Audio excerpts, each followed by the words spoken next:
పాకిస్తాన్ ఇప్పుడు మనం ఎస్ జయశంకర్ గారు చెప్పినట్టు ఒక బ్రోకర్గా తయారయ్యింది అనమాట. అంటే ఏంటి, పాకిస్తాన్కి ఇప్పుడు ఇరాన్ తరపున, అటువైపు అమెరికా ఇజ్రాయెల్ తరపున పీస్ డిస్కషన్ చేసే అంత స్తోమత ఏమాత్రం లేదు.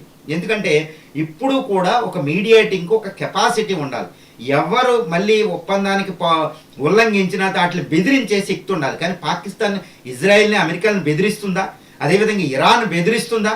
తుక్కు అయిపోతుంది. కాబట్టి పాకిస్తాన్ వాళ్ళకి వెనకాల ఎవరు ఉన్నారు అంటే ప్రత్యక్షంగా పాకిస్తాన్ వెనకాల ఉన్నది చైనా, పరోక్షంగా పాకిస్తాన్ వెనకాల ఉన్నది ఈ చైనా వెనకాల రష్యా అధ్యక్షుడు పుతిన్, వ్లాడిమిర్ పుతిన్, ఇండియన్ ప్రధాని నరేంద్ర మోడీ గారు ఉన్నారు. అంటే ఏంటి, పాకిస్తాన్ని ఒక తుక్కులాగా వాడుకున్నారంతే.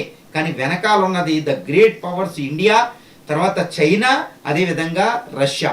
ఎందుకంటే ఇండియన్ ప్రైమ్ మినిస్టర్ ఇరానియన్ అఫీషియల్తో మాట్లాడడం, పెజాస్కియన్తో మాట్లాడడం, ఎస్ జయశంకర్ గారు అక్కడ అరాక్చితో ఫారెన్ మినిస్టర్తో మాట్లాడడం, చైనా ఇరానియన్ ప్రెసిడెంట్తో మాట్లాడడం, పుతిన్ ఇరానియన్ ప్రెసిడెంట్తో మాట్లాడడం వల్లే ఇరాన్ అమెరికాకి 10 పీస్ఫుల్ ప్రపోజల్స్ పెట్టి అమెరికా ఇజ్రాయెల్కి సీజ్ ఫైర్కి ఒప్పుకుంది.